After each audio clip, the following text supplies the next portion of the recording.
ਵਾਹਿਗੁਰੂ ਜੀ ਕਾ ਖਾਲਸਾ ਵਾਹਿਗੁਰੂ ਜੀ ਕੀ ਫਤਿਹ। ਸੋ ਅੱਜ ਮੈਂ ਇੱਥੇ ਨੰਗਲੀ ਦੇ ਵਿੱਚ ਬੈਠਾ ਸਾਂ ਅਤੇ ਕਈ ਸਿੰਘਾਂ ਦੇ ਕਈ ਦਿਨਾਂ ਤੋਂ ਫੋਨ ਆ ਰਹੇ ਸਨ ਕਿ ਜ਼ਫਰਨਾਮੇ ਦੇ ਬਾਬਤ ਜੋ ਵਿਵਾਦ ਛਿੜਿਆ ਹੋਇਆ ਹੈ ਉਹਦੇ ਬਾਰੇ ਆਪ ਜੀ ਕੋਈ ਜਾਣਕਾਰੀ ਦਿਓ। ਸੋ ਸਤਿੰਦਰ ਸਰਤਾਜ ਜਿਨ੍ਹਾਂ ਨੇ ਬੜੀ ਪਹਿਲ ਕਦਮੀ ਕਰਕੇ ਅਤੇ ਸੱਚੇ ਪਾਤਸ਼ਾਹ ਗੁਰੂ ਗੋਬਿੰਦ ਸਿੰਘ ਜੀ ਤਿਨਾਂ ਦੀ ਰੂਹਾਨੀ ਗੁਰਬਾਣੀ ਉਹ ਗਾਈ ਅਤੇ ਗੁਰੂ ਕੀਆਂ ਸਿੱਖ ਸੰਗਤਾਂ ਤੱਕ ਬਲਕਿ ਸਗਲੀ ਲੁਕਾਈ ਦੇ ਵਿੱਚ ਪਹੁੰਚਾਉਣ ਦਾ ਭਾਰੀ ਯਤਨ ਕੀਤਾ ਹੈ। ਪਹਿਲੀ ਗੱਲ ਤਾਂ ਜਿਹਦੇ ਉੱਪਰ ਸਤਿਗੁਰੂ ਦੀ ਕਿਰਪਾ ਹੋਵੇ ਉਹ ਇਹੋ ਜਿਹੀ ਪਹਿਲ ਕਦਮੀ ਕਰਦਾ ਹੈ। ਸੱਚੇ ਪਾਤਸ਼ਾਹ ਗੁਰੂ ਗੋਬਿੰਦ ਸਿੰਘ ਜੀ ਮਹਾਰਾਜ ਉਹਨਾਂ ਨੇ ਇਹ ਜ਼ਫਰਨਾਮਾ ਲਿਖਿਆ ਅਤੇ ਭਾਈ ਦਇਆ ਸਿੰਘ ਜੀ ਨੂੰ ਦੇ ਕਰਕੇ ਔਰੰਗਾਬਾਦ ਔਰੰਗਜ਼ੇਬ ਦੇ ਕੋਲ ਭੇਜਿਆ। ਔਰੰਗਜ਼ੇਬ ਬਾਦਸ਼ਾਹ ਨੇ ਇਹ ਜ਼ਫਰਨਾਮਾ ਪੜ੍ਹਿਆ, ਗਸ਼ ਖਾ ਕੇ ਡਿੱਗ ਪਿਆ ਅਤੇ ਆਖਰ ਉਹਨੇ ਆਪਣੀ ਕੌਮ ਦੇ ਨਾਂ ਦੇ ਉੱਪਰ ਕੁਝ ਪੱਤਰ ਲਿਖੇ। ਇਹ ਮੈਨੂੰ ਚਾਹੁਣ ਵਾਲਿਓ, ਮੈਂ ਗਲਤ ਸਾਂ, ਧੰਨ ਗੁਰੂ ਗੋਬਿੰਦ ਸਿੰਘ ਜੀ ਪੂਰੇ ਸਨ। ਮੇਰੀ ਕਬਰ ਸ਼ਹਿਰ ਤੋਂ ਦੂਰ ਬਣਾਇਓ, ਮੇਰੀ ਕਬਰ ਦੇ ਨੇੜੇ ਕੋਈ ਰੁੱਖ ਨਾ ਲਗਾਇਓ। ਮੈਂ ਤਖਤਾਂ ਦੇ ਛਾਂ ਹੇਠ ਬੈਠ ਕਰਕੇ, ਤਾਜਾਂ ਦੀ ਛਾਂ ਹੇਠ ਬੈਠ ਕੇ, ਅਤਰ ਛੱਤਰ ਸਿਰ ਦੇ ਉੱਪਰ ਝੁਲਾ ਕਰਕੇ ਕੋਈ ਚੰਗਾ ਕੰਮ ਨਹੀਂ ਕੀਤਾ। ਇਸ ਲਈ ਮੇਰੀ ਜੋ ਕਬਰ ਹੈ ਉਹਨੂੰ ਕੋਈ ਹੱਕ ਨਹੀਂ ਵੀ ਉਹ ਰੁੱਖਾਂ ਦੀ ਠੰਡੀ ਛਾਂ ਮਾਣ ਸਕੇ। ਗੁਰੂ ਗੋਬਿੰਦ ਸਿੰਘ ਸਾਹਿਬ ਜੀ ਦੀ ਇਹ ਇੱਕ ਐਸੀ ਕਲਾਮ ਹੈ ਜਿਹਨੂੰ ਪੜ੍ਹਨ ਦੇ ਨਾਲ ਮਨ ਦੇ ਉੱਪਰ ਵੀ ਫਤਿਹ ਪਾ ਲਈਦੀ ਹੈ ਅਤੇ ਬਾਹਰੀ ਦੁਸ਼ਮਣਾਂ ਦੇ ਉੱਪਰ ਵੀ ਫਤਿਹ ਪਾ ਲਈਦੀ ਹੈ। ਇਸਲਾਮ ਧਰਮ ਦੇ ਵਿੱਚ ਜਿਵੇਂ ਕੁਝ ਕਲਾਮਾਂ ਪੜ੍ਹਦੇ ਨੇ, ਲੋਕਾਂ ਦੇ ਭਲੇ ਦੇ ਬੁਰੇ ਦੇ ਕੰਮ ਕਰਨ ਦੇ ਦਾਅਵੇ ਕਰਦੇ ਨੇ ਲੋਕ। ਗੁਰੂ ਗੋਬਿੰਦ ਸਿੰਘ ਸਾਹਿਬ ਜੀ ਦੀ ਇਹ ਇੱਕ ਐਸੀ ਕਲਾਮ ਹੈ ਜਿਹਦੇ ਅੱਗੇ ਲੋਕਾਂ ਦੀਆਂ ਇਸਲਾਮੀ ਕਲਾਮਾਂ ਜਿਹੜੀਆਂ ਉਹ ਫੇਲ ਹੋ ਜਾਂਦੀਆਂ ਨੇ। ਕਹਿ ਲਓ ਕਿ ਜ਼ਫਰਨਾਮਾ ਇੱਕ ਸੂਰਜ ਹੈ ਅਤੇ ਦੂਜੀਆਂ ਕਲਾਮਾਂ ਜਿਹੜੀਆਂ ਨੇ ਉਹ ਦੀਵੇ ਦੀ ਨਿਆਈ ਨੇ। ਜਿਨ੍ਹਾਂ ਨੇ ਵੀ ਜ਼ਫਰਨਾਮੇ ਨੂੰ ਪੜ੍ਹਿਆ, ਸਤਿਗੁਰੂ ਸਾਹਿਬ ਜੀ ਦੀ ਉਹਨਾਂ ਦੇ ਉੱਪਰ ਭਾਰੀ ਕਿਰਪਾ ਹੋਈ। ਸੋ ਜ਼ਫਰਨਾਮੇ ਦਾ ਉਚਾਰਨ, ਉਹਨੂੰ ਗਾਇਨ ਕਰਕੇ ਲੁਕਾਈ ਤੱਕ ਪਹੁੰਚਾਉਣ ਦਾ ਕੰਮ ਸਤਿੰਦਰ ਨੇ ਜਿੱਡਾ ਵੱਡਾ ਕੀਤਾ ਏ, ਉਹ ਇੱਕ ਆਪਣੇ ਆਪ ਦੇ ਵਿੱਚ ਲਾਸਾਨੀ ਹੈ। ਸਭ ਤੋਂ ਪਹਿਲਾਂ ਗੁਰੂ ਗੋਬਿੰਦ ਸਿੰਘ ਸਾਹਿਬ ਜੀ ਨੇ ਜ਼ਫਰਨਾਮਾ ਲਿਖ ਕੇ ਪਿਆਰੇ ਭਾਈ ਦਇਆ ਸਿੰਘ ਜੀ ਨੂੰ ਦਿੱਤਾ। ਭਾਈ ਦਇਆ ਸਿੰਘ ਜੀ ਔਰੰਗਾਬਾਦ ਲੈ ਕੇ ਗਏ ਅਤੇ ਜਿਹੜਾ ਪੱਤਰ ਗੁਰੂ ਗੋਬਿੰਦ ਸਿੰਘ ਸਾਹਿਬ ਜੀ ਨੇ ਲਿਖਿਆ ਸੀ ਉਹ ਪਰਸ਼ੀਅਨ ਦੇ ਵਿੱਚ ਸੀ ਅਤੇ ਪਿਆਰੇ ਭਾਈ ਦਇਆ ਸਿੰਘ ਜੀ ਨੇ ਰਸਤੇ ਦੇ ਵਿੱਚ ਜਾਂ ਉੱਥੇ ਪਹੁੰਚ ਕਰਕੇ ਉਹ ਜਿਹੜਾ ਜ਼ਫਰਨਾਮਾ ਸੀ ਉਹਦਾ ਇੱਕ ਉਤਾਰਾ ਆਪਣੇ ਕੋਲ ਰੱਖ ਲਿਆ ਅਤੇ ਇੱਕ ਉਤਾਰਾ ਔਰੰਗਜ਼ੇਬ ਬਾਦਸ਼ਾਹ ਨੂੰ ਦੇ ਦਿੱਤਾ। ਅੱਜ ਵੀ ਔਰੰਗਾਬਾਦ ਵਿੱਚ ਜਾਈਏ, ਉੱਥੇ ਪਿਆਰੇ ਭਾਈ ਦਇਆ ਸਿੰਘ ਜੀ ਦੇ ਨਾਮ ਦੇ ਉੱਪਰ ਇੱਕ 10ਵੇਂ ਪਾਤਸ਼ਾਹ ਜੀ ਦੀ ਬਾਣੀ ਦੀ ਬੀੜ ਪ੍ਰਸਿੱਧ ਹੈ। ਉਹਦੇ ਉੱਪਰ ਜ਼ਫਰਨਾਮਾ ਪਰਸ਼ੀਅਨ ਬੋਲੀ ਵਿੱਚ ਲਿਖਿਆ ਹੋਇਆ ਹੈ। ਬਾਅਦ ਵਿੱਚ ਸੱਚੇ ਪਾਤਸ਼ਾਹ ਗੁਰੂ ਗੋਬਿੰਦ ਸਿੰਘ ਜੀ ਦੁਨੀਆ ਨੂੰ ਉਤਾਰਦੇ ਹੋਏ ਤਖਤ ਸੱਚਖੰਡ ਵਿਖੇ ਵਿਰਾਜਮਾਨ ਹੋ ਗਏ ਅਤੇ 1713 ਈਸਵੀ ਦੇ ਕਰੀਬ ਭਾਈ ਮਨੀ ਸਿੰਘ ਸਾਹਿਬ ਜੀ ਉਹਨਾਂ ਨੇ 10ਵੇਂ ਪਾਤਸ਼ਾਹ ਜੀ ਦੀ ਇੱਕ ਬੀੜ ਲਿਖੀ, ਜਿਹੜੀ ਆਦਿ ਗੁਰੂ ਗ੍ਰੰਥ ਸਾਹਿਬ ਜੀ ਅਤੇ 10ਮ ਗੁਰੂ ਗ੍ਰੰਥ ਸਾਹਿਬ ਜੀ ਦੀ ਬੀੜ ਇਕੱਠੀ ਸੀ। ਅੱਜ ਉਹ ਰਾਏ ਗੁਲਾਬ ਸਿੰਘ ਜੀ ਸੇਠੀ ਦਿੱਲੀ ਦੇ ਵਿੱਚ ਉਹਨਾਂ ਦੇ ਘਰ ਉਹ ਬੀੜ ਸ਼ੁਭਾਇਮਾਨ ਹੈ। ਦਾਸ ਨੇ ਉਹ ਬੀੜ ਦੇ ਦਰਸ਼ਨ ਕੀਤੇ ਨੇ। ਉਹ ਆਦਿ ਅਤੇ 10ਮ ਦੀ ਬੀੜ ਇਕੱਠੀ ਹੈ ਅਤੇ ਜ਼ਫਰਨਾਮਾ ਪਰਸ਼ੀਅਨ ਬੋਲੀ ਦੇ ਵਿੱਚ ਲਿਪੀ ਦੇ ਵਿੱਚ ਲਿਖਿਆ ਹੋਇਆ ਹੈ। ਉਹ ਬੀੜ ਸਕੈਨ ਵੀ ਕੀਤੀ ਹੈ, ਦਾਸ ਦੇ ਕੋਲ ਲੈਪਟਾਪ ਦੇ ਵਿੱਚ ਵੀ ਹੈ। ਬਾਅਦ ਵਿੱਚ ਬਾਬਾ ਦੀਪ ਸਿੰਘ ਜੀ, ਉਹਨਾਂ ਨੂੰ ਸਿੱਖਾਂ ਨੇ ਬੇਨਤੀ ਕੀਤੀ, ਬਾਬਾ ਜੀ 10ਵੇਂ ਪਾਤਸ਼ਾਹ ਜੀ ਦੀ ਬਾਣੀ, ਗੁਰੂ ਗ੍ਰੰਥ ਸਾਹਿਬ ਜੀ ਦੀ ਬਾਣੀ ਗੁਰਮੁਖੀ ਲਿਪੀ ਵਿੱਚ ਆਮ ਗੁਰੂ ਕੇ ਸਿੱਖ ਪੜ੍ਹ ਸੁਣ ਕੇ ਲਾਹਾ ਉਠਾਉਂਦੇ ਨੇ, ਪਰ ਜਦੋਂ ਜ਼ਫਰਨਾਮੇ ਦੀ ਵਾਰੀ ਆਉਂਦੀ ਹੈ ਕਈ ਪਰਸ਼ੀਅਨ ਨਹੀਂ ਜਾਣਦੇ, ਗੁਰਮੁਖੀ ਜਾਣਦੇ ਨੇ ਅਤੇ ਉਹ ਜ਼ਫਰਨਾਮੇ ਦਾ ਲਾਭ ਨਹੀਂ ਉਠਾ ਸਕਦੇ। ਆਪ ਜੀ ਕਿਰਪਾ ਕਰਕੇ ਉਹਦਾ ਲਿਪੀਕਰਨ ਕਰੋ। ਤੇ ਸਭ ਤੋਂ ਪਹਿਲੀ ਵਾਰ ਜੋ ਲਿਪੀਕਰਨ ਪਰਸ਼ੀਅਨ ਤੋਂ ਗੁਰਮੁਖੀ ਵਿੱਚ ਕੀਤਾ ਉਹ ਬਾਬਾ ਦੀਪ ਸਿੰਘ ਸਾਹਿਬ ਜੀ ਨੇ ਕੀਤਾ। ਬਾਬਾ ਦੀਪ ਸਿੰਘ ਸਾਹਿਬ ਜੀ ਨੇ ਆਪਣੇ ਜੀਵਨ ਕਾਲ ਦੇ ਵਿੱਚ ਜਿੱਥੇ ਭਾਰੀ ਜੰਗਾਂ ਕੀਤੀਆਂ, ਪੰਥਕ ਮਸਲਿਆਂ ਦੇ ਵਿੱਚ ਜਾ ਕਰਕੇ ਸ਼ਮੂਲੀਅਤ ਕੀਤੀ, ਉੱਥੇ ਬਾਬਾ ਦੀਪ ਸਿੰਘ ਜੀ ਨੇ 4 ਬੀੜਾਂ ਗੁਰੂ ਗ੍ਰੰਥ ਸਾਹਿਬ ਜੀ ਦੀਆਂ ਜੋ 4 ਤਖਤਾਂ ਦੇ ਸ਼ੁਭਾਇਮਾਨ ਹੈ, ਅਤੇ 4 ਹੀ ਬੀੜਾਂ 10ਵੇਂ ਪਾਤਸ਼ਾਹ ਜੀ ਦੀਆਂ ਲਿਖੀਆਂ। ਗਿਆਨੀ ਠਾਕੁਰ ਸਿੰਘ ਜੀ ਨੇ ਬਾਬਾ ਜੀ ਦੇ ਸ਼ਹੀਦ ਬਿਲਾਸ ਵਿੱਚ ਇਹ ਬਚਨ ਲਿਖੇ ਨੇ। ਅਤੇ ਪਟਨਾ ਸਾਹਿਬ ਵਿਖੇ ਤਖਤ ਸਾਹਿਬ 'ਤੇ ਅੱਜ ਵੀ ਬਾਬਾ ਦੀਪ ਸਿੰਘ ਸਾਹਿਬ ਜੀ ਦੀ ਲਿਖਤੀ ਬੀੜ ਹੈ, ਜਿਹਨੂੰ ਵੱਡੇ ਬਾਬਾ ਜੀ ਕਹਿੰਦੇ ਨੇ। ਭਾਸ਼ਾ ਵਿਗਿਆਨੀਆਂ ਦੇ ਹਿਸਾਬ ਦੇ ਨਾਲ ਇਹ ਬੀੜ 1720 ਤੋਂ ਲੈ ਕੇ 30 ਦੇ ਵਿੱਚ ਦੇ ਸਮੇਂ 'ਤੇ ਲਿਖੀ ਜਾਪਦੀ ਹੈ। ਜੋ ਬਾਬਾ ਜੀ ਨੇ ਬੀੜਾਂ ਲਿਖੀਆਂ ਨੇ ਉਹ ਵੀ ਸਮਾਂ ਇਹੀ ਬਣਦਾ ਹੈ। ਉਹ ਬੀੜ ਵਿੱਚ ਜਿਹੜਾ ਜ਼ਫਰਨਾਮਾ ਹੈ ਉਹ ਗੁਰਮੁਖੀ ਲਿਪੀ ਦੇ ਵਿੱਚ ਲਿਖਿਆ ਹੋਇਆ ਹੈ। ਹੁਣ ਜ਼ਫਰਨਾਮੇ ਦੇ ਵਿੱਚ ਜੇ ਆਪਾਂ ਸਿੱਧਾ ਹੀ ਗੁਰਮੁਖੀ ਦੇ ਵਿੱਚ ਉਹਦਾ ਲਿਪੀਕਰਨ ਕਰਨਾ ਚਾਹੀਏ ਤੇ ਜ਼ਫਰਨਾਮੇ ਵਿੱਚ ਜਿਵੇਂ ਕੱਕੇ 2 ਨੇ, ਪਰਸ਼ੀਅਨ, ਉਰਦੂ ਅਤੇ ਅਰਬੀ ਵਿੱਚ 2 ਕਾਫ ਨੇ, ਇੱਕ ਛੋਟੀ ਕਾਫ ਹੈ, ਇੱਕ ਬੜੀ ਕਾਫ ਹੈ। ਐੜੇ ਵੀ 2 ਨੇ, ਇੱਕ ਅਲਫ ਹੈ, ਇੱਕ ਐਨ ਹੈ। ਇਸੇ ਤਰੀਕੇ ਦੇ ਨਾਲ ਫਫਾ ਪੈਰ ਬਿੰਦੀ ਵਾਲਾ ਹੁੰਦਾ ਹੈ, ਖੇ ਜਿਹਨੂੰ ਕਹਿ ਦਿੰਦੇ ਹੈ। ਹਾਹੇ ਵੀ 2 ਨੇ, ਇੱਕ ਬਿੰਦੀ ਵਾਲਾ, ਇੱਕ ਬਿੰਦੀ ਤੋਂ ਬਿਨਾਂ ਹੈ।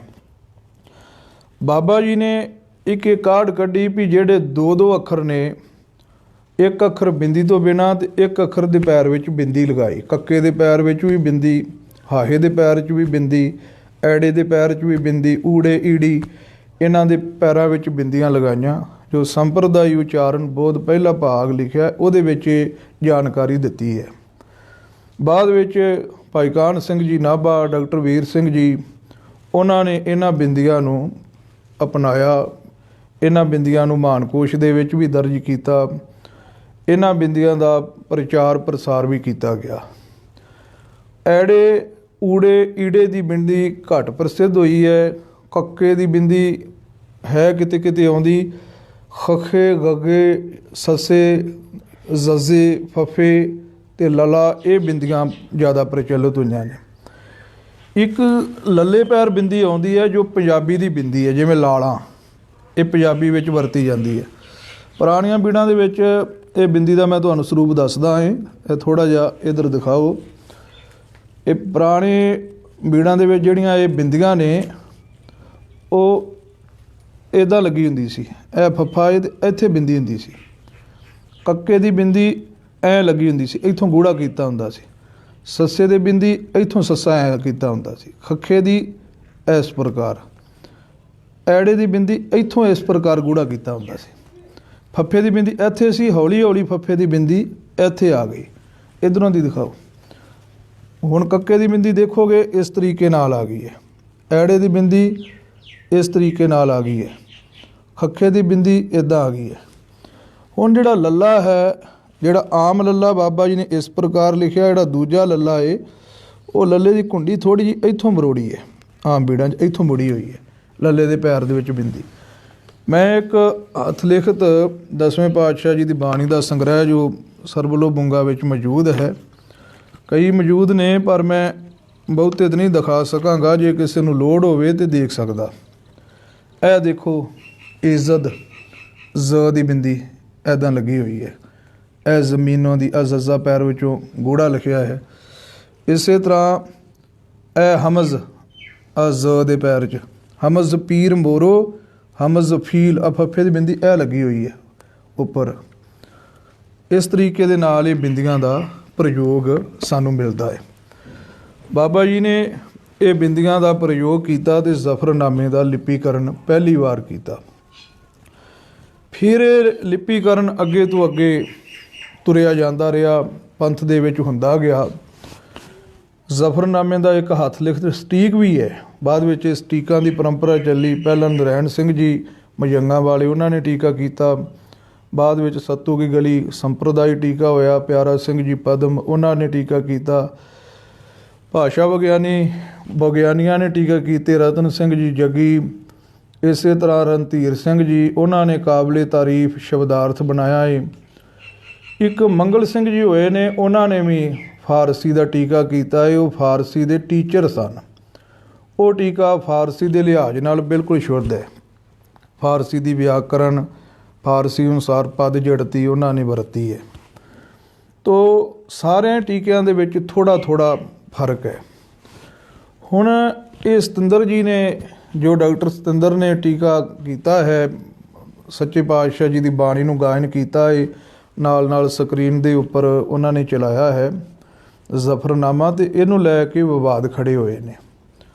ਹੁਣ ਇਹ ਵਿਵਾਦ ਦੇ ਬਾਰੇ ਮੈਂ ਇੰਨੀ ਗੱਲ ਕਹਿਣਾ ਚਾਹੁੰਦਾ ਹੈ ਕਿ ਜੋ ਇਹ ਫਾਰਸੀ ਹੈ, ਹਿੰਦੁਸਤਾਨ ਦੀ ਫਾਰਸੀ ਕੁਝ ਹੋਰ ਹੈ, ਈਰਾਨ ਦੀ ਫਾਰਸੀ ਕੁਝ ਹੋਰ ਹੈ।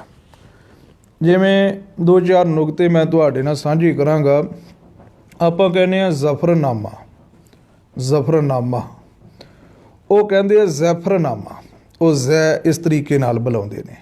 ਆਪਾਂ ਫਰਸ਼, ਉਹ ਫੈਰਿਸ਼ ਇੱਦਾਂ ਕਰਕੇ ਬੋਲਦੇ ਨੇ। ਆਪਾਂ ਕਹਿੰਦੇ ਹਾਂ ਬਕਾਰਸਤ, ਉਹ ਕਹਿੰਦੇ ਬਕਾਰਿਅਸਤ, ਇਸ ਤਰੀਕੇ ਨਾਲ ਉਹਨਾਂ ਦੀ ਬੋਲੀ ਹੈ। ਆਪਾਂ ਅਸਤ ਤੱਤਾ ਬੁਲਾਉਂਦੇ ਹੈ, ਅਤੇ ਉਹ ਅਸਟ ਤੱਤੇ ਦੀ ਜਗ੍ਹਾ 'ਤੇ ਟੈਂਕਾ ਬੁਲਾ ਦਿੰਦੇ ਨੇ। ਇਸੇ ਤਰ੍ਹਾਂ ਆਪਾਂ ਤਰਫ, ਉਹ ਟਰਫ ਬੁਲਾਉਂਦੇ ਨੇ, ਤੱਤੇ ਦੀ ਜਗ੍ਹਾ 'ਤੇ ਟੈਂਕੇ ਦੀ ਵਰਤੋਂ। ਆਪਾਂ ਕੁਨਦ, ਉਹ ਕੁਨਡ, ਦੱਦੇ ਦੀ ਜਗ੍ਹਾ 'ਤੇ ਡੱਡੇ ਦੀ ਵਰਤੋਂ ਉਹਨਾਂ ਦੀ ਬੋਲੀ ਦੇ ਵਿੱਚ ਹੁੰਦੀ ਹੈ। ਹੁਣ ਈਰਾਨ ਦੀ ਆਪਣੀ ਮਾਤ ਬੋਲੀ ਹੈ, ਜੋ ਉਹਨਾਂ ਦਾ ਉਚਾਰਨ ਹੈ ਉਹ ਅਵਲ ਦਰਜੇ ਦਾ ਹੈ, ਆਪਣਾ ਉਚਾਰਨ ਦੂਜੇ ਦਰਜੇ ਦਾ ਹੈ। ਜਿਵੇਂ ਪੜ੍ਹੇ ਲਿਖੇ ਆਪ ਜਾਣਦੇ ਹੋ, ਤਤ ਸਮ ਅਤੇ ਤਦ ਭਵ 2 ਤਰੀਕੇ ਦੇ ਸ਼ਬਦ ਹੁੰਦੇ ਨੇ। ਕਿਸੇ ਬੋਲੀ ਤੋਂ ਦੂਜੀ ਬੋਲੀ ਵਿੱਚ ਆ ਕੇ ਉਹਦਾ ਫਰਕ ਪੈ ਜਾਂਦਾ ਹੈ। ਹੁਣ ਇੰਗਲਿਸ਼ ਹੈ, ਜਿਹੜੇ ਅਮੈਰੀਕਨ ਜਾਂ ਇੰਗਲੈਂਡ ਦੇ ਬੰਦੇ ਅੰਗਰੇਜ਼ੀ ਬੋਲਦੇ ਨੇ, ਉੱਥੋਂ ਦੇ ਜੰਪਲ, ਅਤੇ ਆਪਾਂ ਇੰਗਲਿਸ਼ ਬੋਲਦੇ ਹਾਂ, ਥੋੜ੍ਹਾ ਫਰਕ ਹੈ। ਪਰ ਜੇ ਕੋਈ ਹਿੰਦੁਸਤਾਨੀ ਬੰਦਾ ਕਵੇ ਵੀ ਜਿਹੜੀ ਉਹਨਾਂ ਦੀ ਅੰਗਰੇਜ਼ੀ ਹੈ, ਅਮਰੀਕਿਆਂ ਦੀ ਵਾਲਿਆਂ ਦੀ ਜਾਂ ਇੰਗਲੈਂਡ ਵਾਲਿਆਂ ਦੀ, ਉਹ ਗਲਤ ਹੈ, ਤਾਂ ਇਹ ਮੂਰਖਤਾ ਹੋਵੇਗੀ, ਕਿਉਂਕਿ ਉਹਨਾਂ ਦੀ ਮਾਤ ਬੋਲੀ ਹੈ। ਹੁਣ ਜਿਹੜੀ ਪੰਜਾਬੀ ਆਪਾਂ ਬੋਲਦੇ ਹਾਂ, ਜੇ ਕਿਸੇ ਗੋਰੇ ਨੂੰ ਪੰਜਾਬੀ ਸਿਖਾ ਦਈਏ ਜਾਂ ਕਿਸੇ ਉੱਧਰਲੇ ਵਿਦੇਸ਼ੀ ਬੰਦੇ ਨੂੰ ਸਿਖਾ ਦਈਏ, ਤਾਂ ਉਹਦੇ ਵਿੱਚ ਫਰਕ ਹੁੰਦਾ ਹੈ ਥੋੜ੍ਹਾ ਜਿਹਾ। ਜੇ ਹੁਣ ਕੋਈ ਵਿਦੇਸ਼ੀ ਬੰਦਾ ਕਵੇ ਵੀ ਪੰਜਾਬੀ ਬੰਦੇ ਪੰਜਾਬੀ ਗਲਤ ਬੋਲਦੇ ਨੇ, ਉਹਦੀ ਮੂਰਖਤਾ ਹੈ। ਇਸ ਲਈ ਜੋ ਈਰਾਨ ਦੇ ਲੋਕਾਂ ਦੀ ਮਾਤ ਬੋਲੀ ਹੈ, ਉਹਨਾਂ ਦਾ ਆਪਣਾ ਉਚਾਰਨ ਹੈ। ਹਿੰਦੁਸਤਾਨ ਦੇ ਵਿੱਚ ਆ ਕੇ ਉਚਾਰਨ ਵਿੱਚ ਥੋੜ੍ਹਾ ਫਰਕ ਪੈ ਜਾਂਦਾ ਹੈ। ਹਿੰਦੁਸਤਾਨ ਦੇ ਵਿੱਚ ਵੀ ਉਚਾਰਨ ਦੀਆਂ 2 ਪੱਧਤੀਆਂ ਚੱਲਦੀਆਂ ਨੇ।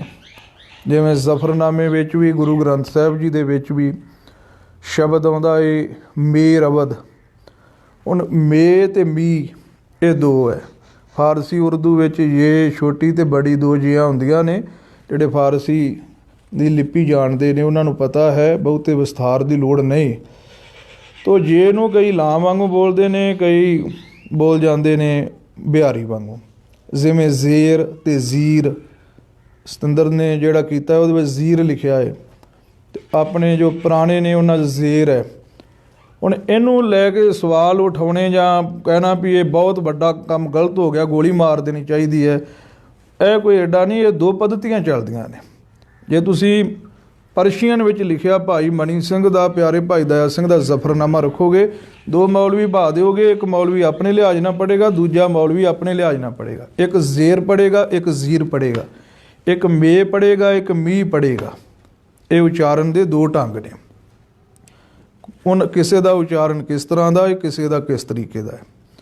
ਗੁਰੂ ਗ੍ਰੰਥ ਸਾਹਿਬ ਵਿੱਚ ਮੇਰ ਅਵਧ ਲਿਖਿਆ ਹੈ। ਇਹ ਤੋਂ ਸਾਨੂੰ ਅੰਦਾਜ਼ਾ ਲੱਗ ਜਾਂਦਾ ਹੈ ਵੀ ਸੱਚੇ ਪਾਤਸ਼ਾਹ ਜੀ ਨੇ ਗੁਰੂ ਗ੍ਰੰਥ ਸਾਹਿਬ 'ਚ ਮੇਰ ਅਵਧ ਹੈ, ਅਤੇ ਭਾਈ ਨੰਦ ਲਾਲ ਅਤੇ ਜ਼ਫਰਨਾਮੇ ਵਿੱਚ ਵੀ ਸਾਨੂੰ ਮੇਰ ਅਵਧ ਪੜ੍ਹਨਾ ਚਾਹੀਦਾ ਹੈ। ਇੱਕ ਅਫਤਦ ਅਤੇ ਉਫਤਦ, ਇਹ ਸ਼ਬਦ 2 ਆਉਂਦੇ ਨੇ।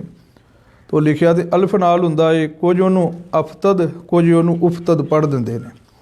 ਗੁਰੂ ਗ੍ਰੰਥ ਸਾਹਿਬ ਵਿੱਚ ਬੇਅਫਤਾਦ ਐੜੇ ਨਾਲ ਲਿਖਿਆ ਹੈ, ਇਸ ਲਈ ਸੰਪਰਦਾਵਾਂ ਵਿੱਚ ਅਫਤਦ, ਅਫਤਨ ਇਸ ਤਰੀਕੇ ਨਾਲ ਪੜ੍ਹਿਆ ਜਾਂਦਾ ਹੈ।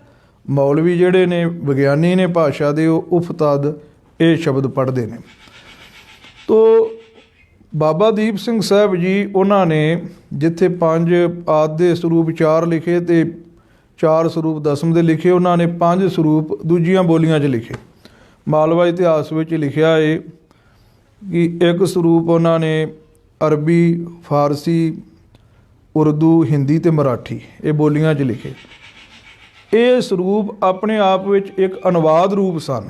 ਬਾਬਾ ਜੀ ਨੇ ਜਿਹੜੇ ਸਰੂਪ ਲਿਖੇ ਇਹ ਅਨੁਵਾਦ ਰੂਪ ਵਿੱਚ ਸਨ, ਉਹਨਾਂ ਦੀ ਟੀਕਾਕਾਰੀ ਕੀਤੀ ਸੀ। ਹੁਣ ਇੱਦਾਂ ਸਮਝ ਲਓ ਕਿ ਜਿਹੜਾ ਜ਼ਫਰਨਾਮਾ ਪੁਰਾਣੀਆਂ ਬੀੜਾਂ ਵਿੱਚ ਲਿਖਿਆ ਜਾਂ ਬਾਬਾ ਦੀਪ ਸਿੰਘ ਸਾਹਿਬ ਜੀ ਦਾ ਲਿਖਿਆ, ਤੇ ਸਤਿੰਦਰ ਜੀ ਨੇ ਜਿਹੜਾ ਇਹ ਗਾਇਆ ਹੈ ਇਹ ਅਨੁਵਾਦ ਰੂਪ ਵਿੱਚ ਹੈ।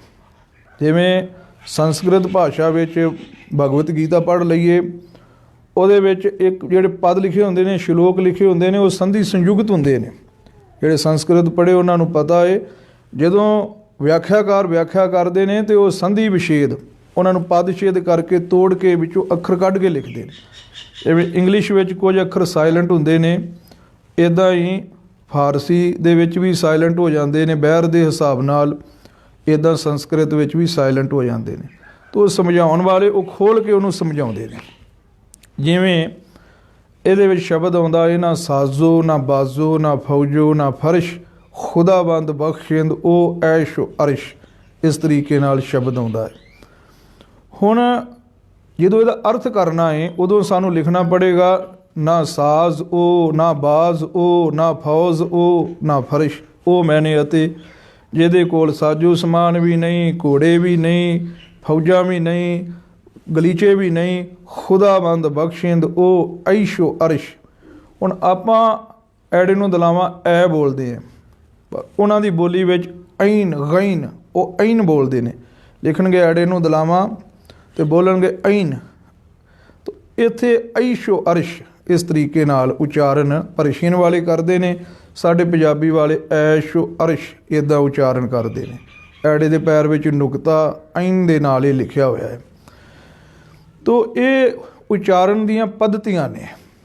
ਜਿਹੜਾ ਡਾਕਟਰ ਸਤਿੰਦਰ ਜੀ ਨੇ ਈਰਾਨ ਦੇ ਮੌਲਵੀਆਂ ਦੇ ਕੋਲੋਂ, ਉਹਨਾਂ ਦੇ ਕੋਲੋਂ ਇਹ ਜ਼ਫਰਨਾਮਾ ਕਰਵਾ ਕੇ ਸਾਡੇ ਤੱਕ ਉਹਨਾਂ ਨੇ ਭੇਜਿਆ ਹੈ, ਇਹਦਾ ਉਚਾਰਨ ਈਰਾਨ ਦੀ ਬੋਲੀ ਜੋ ਈਰਾਨ ਦੀ ਸ਼ੁੱਧ ਫਾਰਸੀ ਹੈ ਉਹਦੇ ਨਾਲ ਜਾ ਕੇ ਜੁੜ ਜਾਂਦਾ ਹੈ। ਤਾਂ ਸਾਡੀ ਬੁੱਧੀ ਸ਼ੰਕਾ ਗ੍ਰਸੀ ਹੋਈ, ਅਸਾਂ ਨੇ ਸ਼ੰਕੇ ਉਠਾਏ ਵੀ ਇਹ ਕਿਸ ਤਰੀਕੇ ਦੇ ਨਾਲ ਇਹਨਾਂ ਨੇ ਗਾਇਨ ਕਰ ਦਿੱਤਾ ਹੈ। ਦੂਸਰਾ ਇੱਕ ਪਾਠ ਆਇਆ ਸੀ, ਹਮਜ਼ ਪੀਰ ਮੋਰੋ ਹਮਜ਼ ਫੀਲ ਤਨ, ਉੱਥੇ ਪੀਰ ਦੇ ਉੱਪਰ ਸਵਾਲੀਆ ਨਿਸ਼ਾਨ ਉੱਠਿਆ ਸੀ। ਇਹ ਦੇਖੋ ਪੁਰਾਣੀ ਬੀੜ ਹੈ, ਇਹਦੇ ਵਿੱਚ ਵੀ ਇਹ ਪਾਠ ਪੀਰ ਹੀ ਹੈ। ਪੁਰਾਣੀਆਂ ਬੀੜਾਂ ਵਿੱਚ ਪੀਰ ਹੀ ਪਾਠ ਹੈ, ਜਿੰਨੀਆਂ ਵੀ ਬੀੜਾਂ ਨੇ, ਭਾਵੇਂ ਉਹ ਫਾਰਸੀ ਵਿੱਚ ਨੇ ਅਤੇ ਭਾਵੇਂ ਉਹ ਗੁਰਮੁਖੀ ਵਿੱਚ ਹੀ ਨੇ। ਆਹ ਦੇਖੋ, ਹਮਜ਼ ਪੀਰ ਮੋਰੋ ਹਮਜ਼ ਫੀਲ ਤਨ। ਹੁਣ ਇੱਥੇ ਪੀਰ ਦਾ ਅਰਥ ਬਜ਼ੁਰਗ ਕਰ ਦਿੱਤਾ ਸੀ, ਬੁੱਢਾ ਕਰ ਦਿੱਤਾ ਸੀ, ਅਤੇ ਸਵਾਲ ਉੱਠਿਆ ਸੀ ਵੀ ਚੌਪਈ ਸਾਹਿਬ ਦੇ ਵਿੱਚ ਜੋ ਮਹਾਰਾਜ ਦੀ ਸਿਧਾਂਤ ਆਉਂਦਾ ਏ, ਚੀਟੀ ਤੇ ਕੁੰਚਰੇ ਸਥੂਲਾ, ਉਹਦੇ ਨਾਲੋਂ ਇਹ ਸਿਧਾਂਤ ਟੁੱਟਦਾ ਹੈ। ਅਰਥਕਾਰਾਂ ਨੇ ਅਰਥ ਇਹ ਵੀ ਕੀਤਾ ਏ ਕਿ ਬੱਚੇ ਤੋਂ ਲੈ ਕੇ ਬਜ਼ੁਰਗ ਤੱਕ, ਕੀੜੀ ਤੋਂ ਲੈ ਕੇ ਹਾਥੀ ਤੱਕ, ਇਹ ਵੀ ਅਰਥ ਹੈ। ਪਰ ਜੇ ਤੁਸੀਂ ਪੀਰ ਦਾ ਅਰਥ ਦੇਖੋ ਤਾਂ ਪੀਰ ਦਾ ਅਰਥ ਵੀ ਹਾਥੀ ਬਣ ਜਾਂਦਾ ਹੈ।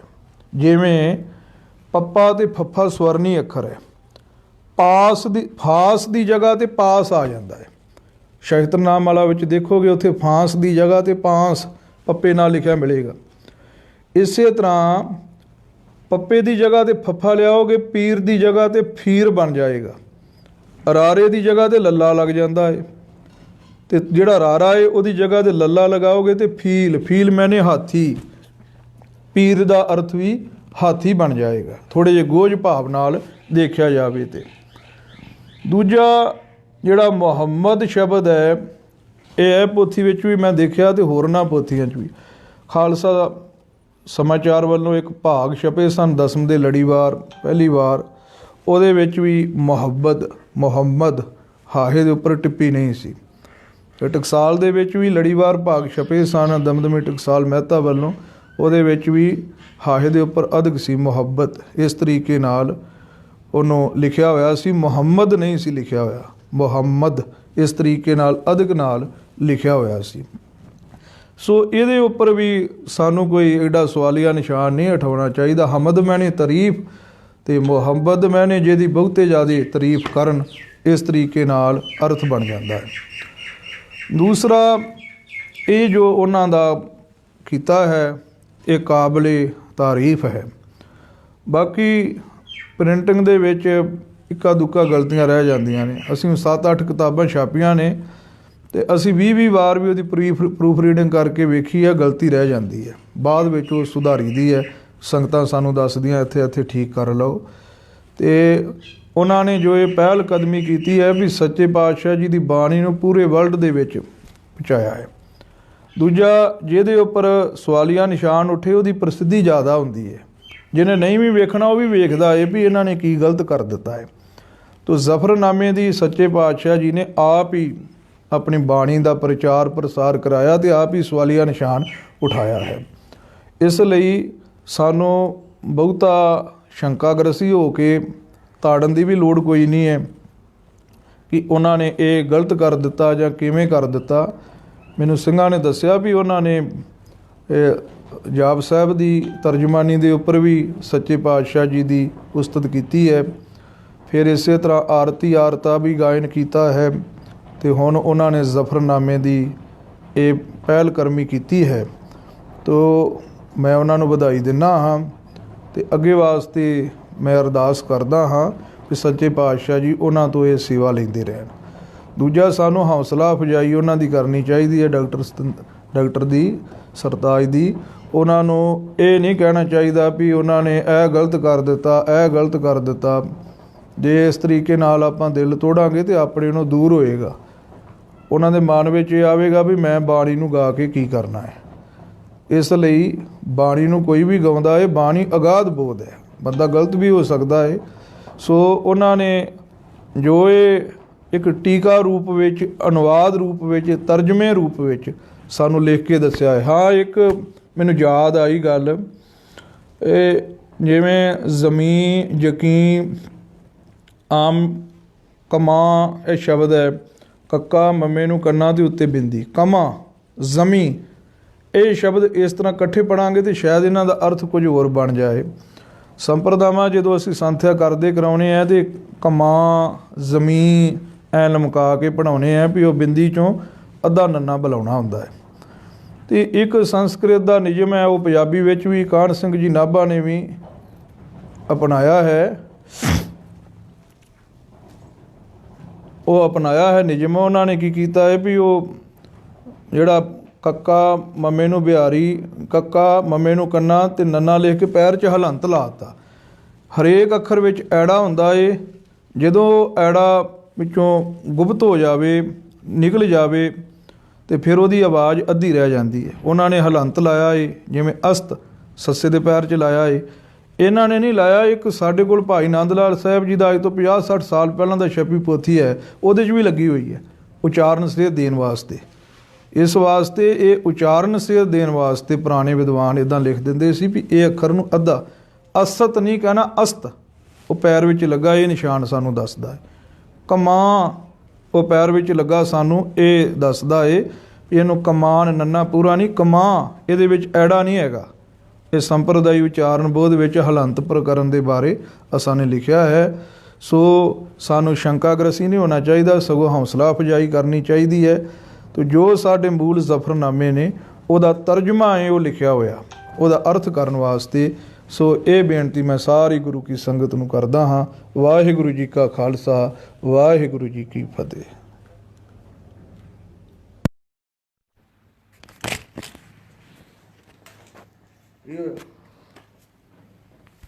ਵੱਡੇ ਘਰਾਂ